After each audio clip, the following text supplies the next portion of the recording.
Hi students, how are you? Students, I am going to start a new video lecture for you. In this video lecture, we will study structures of proteins. So, one more thing, in the previous video lecture, students, आपका एक classification रह गया था, है ना? क्योंकि एक classification मुझे याद नहीं आया इसमें, तो वो है आपका ग्लोबुलर प्रोटीन्स.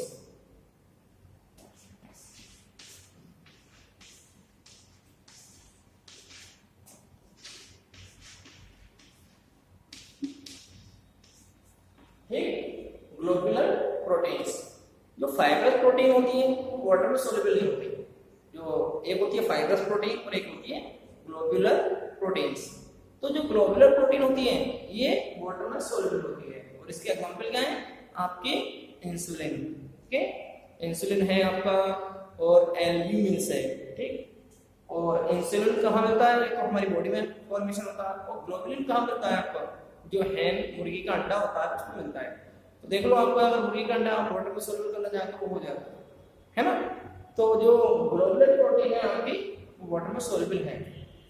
तो इसके बारे में क्या लिख सकते हैं हम?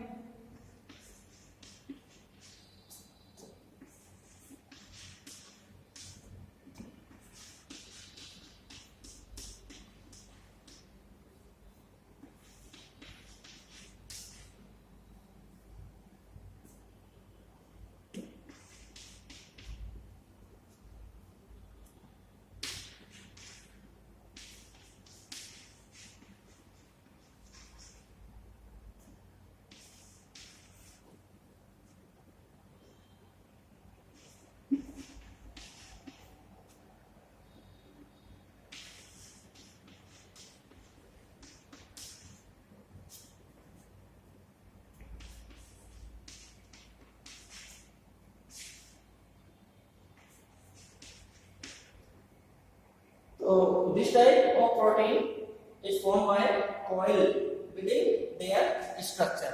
तो इसकी स्ट्रक्चर में coil बनती है. ठीक,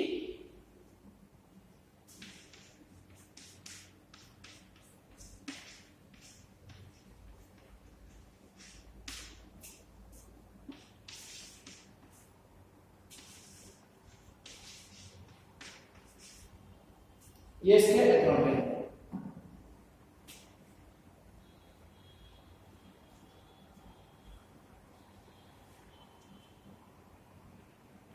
अब बात करते हैं सेकेंडरी स्ट्रक्चर की प्रोटीन की.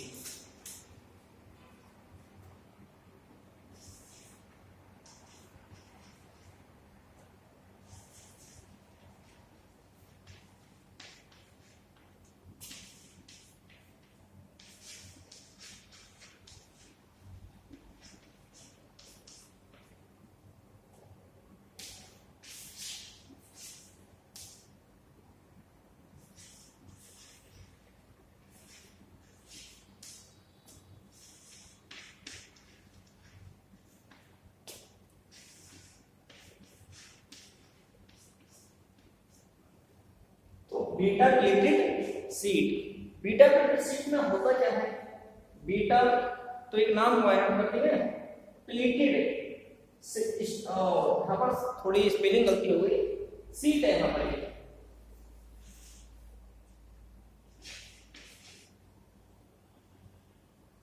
Beta pleated seat structure. तो इसमें होता क्या है स्टूडेंट्स? आपके घर में पर्दे तो होते ही हैं, पर्दे, ड्रेपरी जिन्हें बोलते हैं आप इंग्लिश में. तो अगर आप पर्दों को देखोगे तो वहां पर कैसे होती हैं? उसमें लहरें बन जाती हैं, बिल्कुल स्पाइरल. तो स्पाइरल जो उसमें लहरें बनती हैं वो क्यों बनती हैं? या तो वहां पर स्ट्रेच हो रहा है, वहां पर खिंचाव हो रहा है उनके बीच में, या फिर कोई दूसरा फोर्स वहां पर अप्लाई हो रहा है. तो इस टाइप की स्ट्रक्चर में क्या होता है? टू पॉलीपेप्टाइड चेन के बीच में स्ट्रेच होता है बहुत हाई हाई एकदम. जब स्ट्रेच होता है तब वो ड्रेपरी लाइक स्ट्रक्चर बन जाती है. जैसे आपके पर्दे की स्ट्रक्चर होती है वैसे बन जाती है. ओके,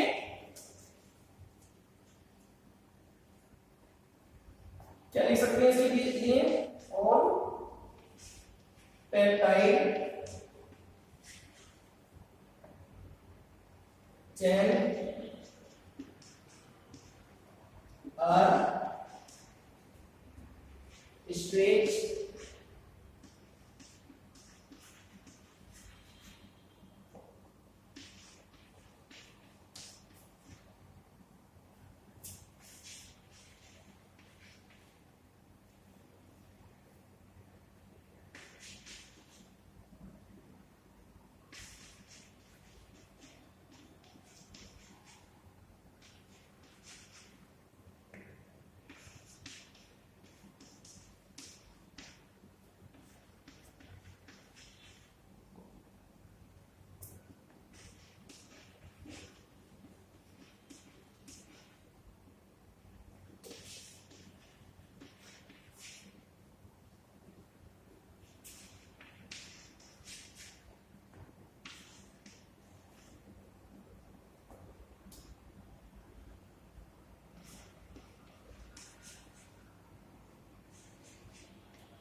इतना लिखना है इसके बारे में, ठीक।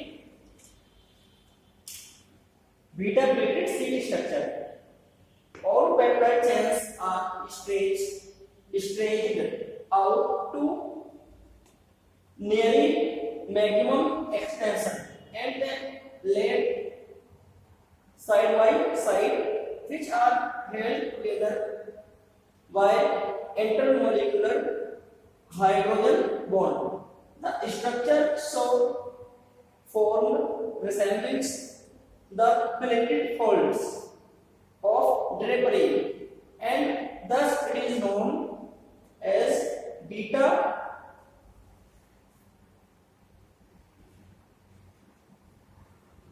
plated sheet structure. Okay.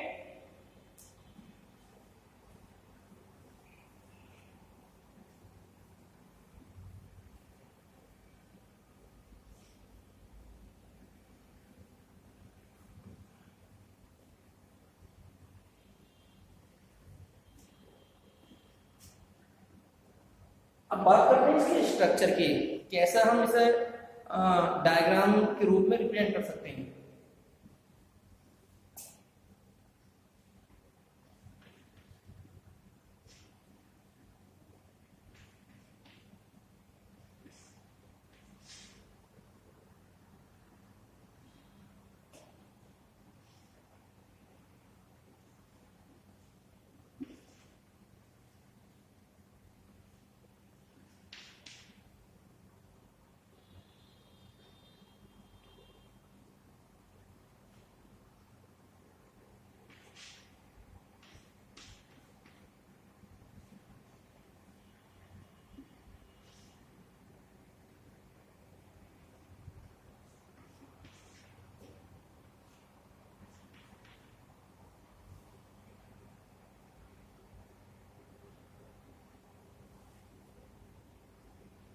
आपको देखिए बनाना किस तरह से है, यहाँ पर एच से स्टार्ट करना है, फिर सी आर, फिर सी, ये एमाइन ग्रुप है, ये आपकी कार्बन की बैकबोन है, और यहाँ पर कार्बोक्सिल ग्रुप है। कार्बोक्सिल ग्रुप किसके साथ बॉन्ड बना रहा है?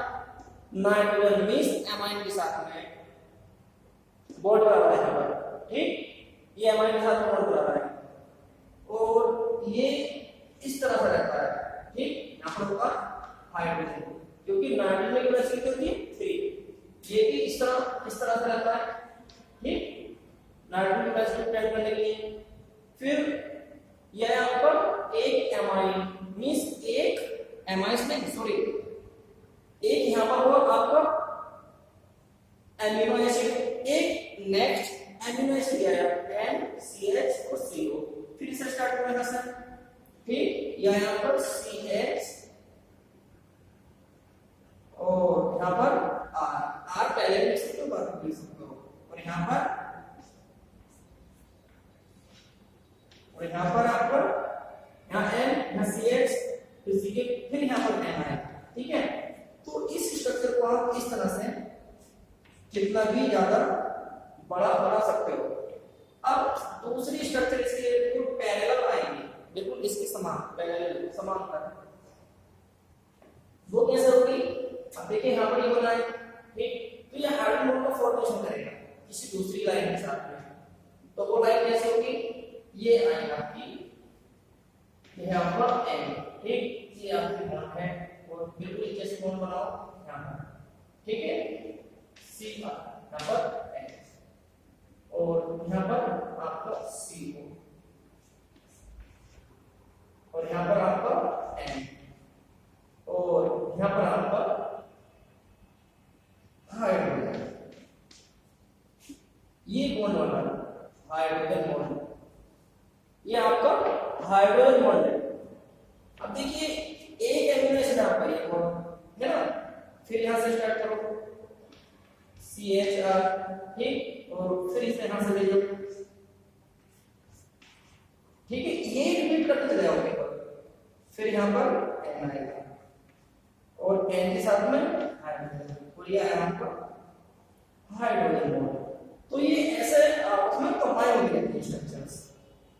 फिर नेक्स्ट आया आपका C H, यहाँ पर R, और यहाँ पर CO, ठीक, और यहाँ पर आपका N, और यहाँ पर आपका हाइड्रोजन, और ये आपका हाइड्रोजन। तो एक लाइन की बनी, एक लाइन में नहीं बने, फिर एक लाइन फिर ऐसे बना दो नंबर, तो यहाँ पर आया आपका, ठीक, और यहाँ पर आया आपका N, ठीक, यहाँ पर आपका RCH, ठीक है, यहाँ पर आपका CO, ओके, और यहाँ पर आपका N, और यहाँ पर आपका हाइड्रोजन, ये आया आपका हाइड्रोजन। तो एक एमिनो एसिड ये बना यहाँ से, ये एमिनो एसिड एक यहाँ से, यहाँ ये एक एमिनो एसिड को क्रिएट कर रहा है ना, तो एक एमिनो एसिड फिर क्रिएट करो, और कौन से बॉन्ड द्वारा? पेप्टाइड बॉन्ड द्वारा।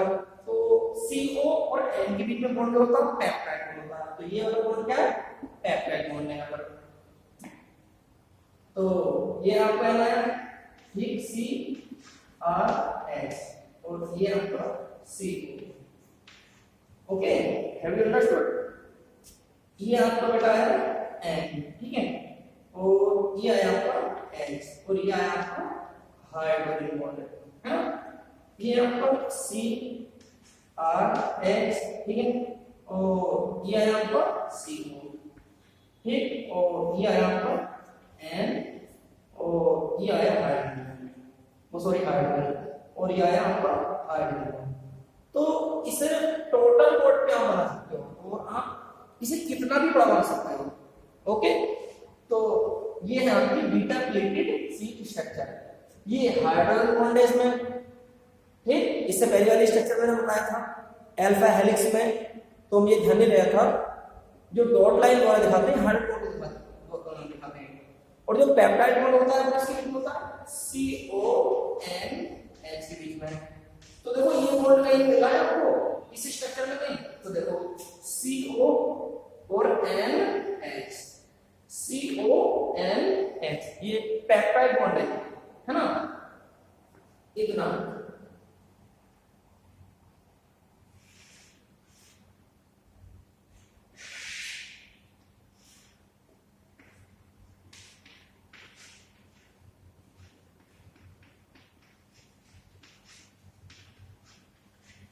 पेप्टाइड बॉन्ड, ठीक, ये पेप्टाइड बॉन्ड है आपका, और ये आपका हाइड्रोजन बॉन्ड है, ठीक है।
देखिए ये है आपकी tertiary structure. When polypeptide chain form more and more, यहां पर मोर बनाना है, conformation YH bond hydrogen bond, then this types structure is known as tertiary structure. 2 degree and 3 degree structures stabilized by hydrogen bond, disulfide bond, electrostatic bond, इसे हम ionic bond भी बोलते हैं, और van der Waals force. तो बात यह है जो 2 डिग्री जो मैंने पहले बताई थी और 3 डिग्री, ये 2 स्ट्रक्चर्स हैं प्रोटीन के, तो ये स्टेबिलिटी कहां से मिलती है? तो ये जो बॉन्ड्स हैं इनके द्वारा इसे स्टेबिलिटी मिलती है।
the specific sequence which is found in the polypeptide chain is known as quaternary structure of proteins. तो क्वाटरनरी स्ट्रक्चर के बारे में आप ये लिख सकते हैं।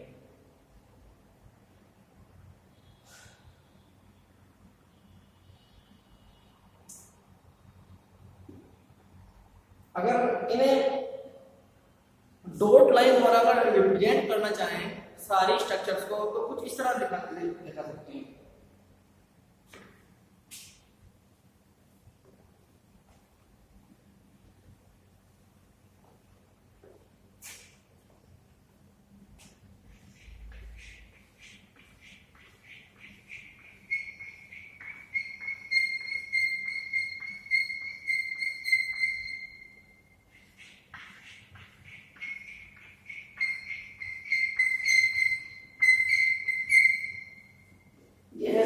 प्राइमरी स्ट्रक्चर 1 डिग्री, ठीक है। 2 डिग्री को बनाना है तो 2 डिग्री को बनाना आपको इस तरह से,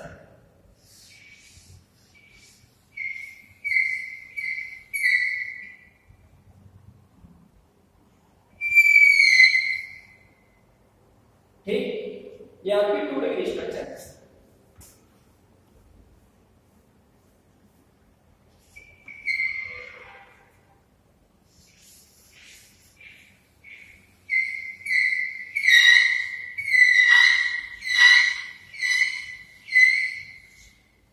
ये आपकी 3 डिग्री स्ट्रक्चर है, ठीक। तो ये 1 डिग्री, ये 2 डिग्री, ये 3 degree. Degree means primary structure, secondary structure, tertiary structure.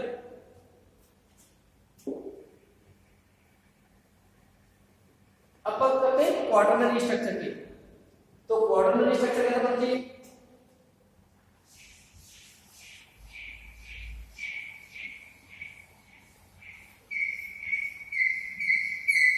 ठीक, इस स्ट्रक्चर में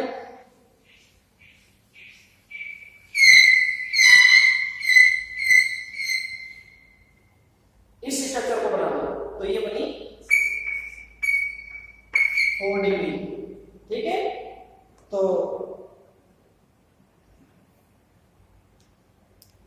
ये तो हुई आपकी प्रोटीन की स्ट्रक्चर। अब प्रोटीन की जो स्ट्रक्चर है, जो इंपॉर्टेंट्स है, वो है आपकी सेकेंडरी स्ट्रक्चर, अल्फा हेलिक्स और बीटा प्लेटेड सीट स्ट्रक्चर। और जो स्ट्रक्चर है वो ज्यादा खास इंपॉर्टेंट नहीं है।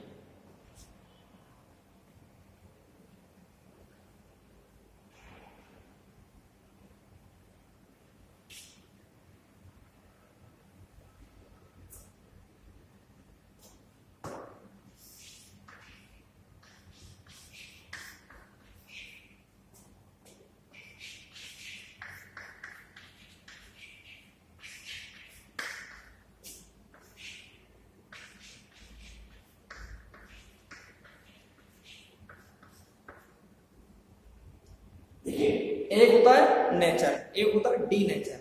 अगर प्रोटीन को आपने एल्केलाई या एसिड या फिर आपने वाटर के साथ में उसे हीट कर दिया, तब प्रोटीन की जो बायोलॉजिकल एक्टिविटी होती है वो खत्म हो जाती है। तब ऐसी प्रोटीन को बोलते हैं आप D nature protein. Okay, have you understood?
तो इसे कुछ इस तरह डिफाइन कर सकते हैं अपने ओन वर्ड्स में।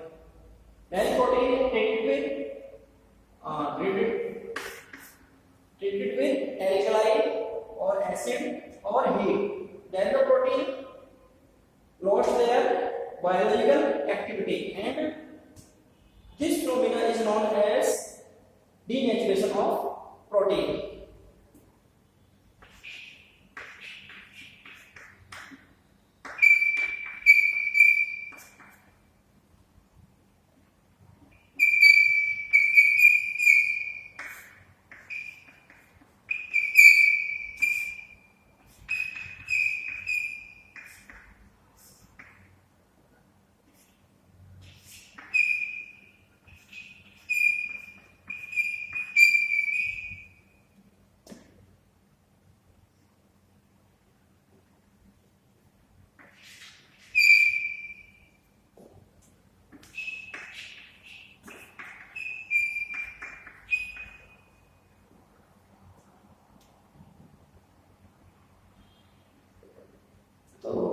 स्टूडेंट्स इस वीडियो लेक्चर में इतना ही, और जो आपका बायोमोलिक्यूल्स चैप्टर है वो आज एंड हो चुका है।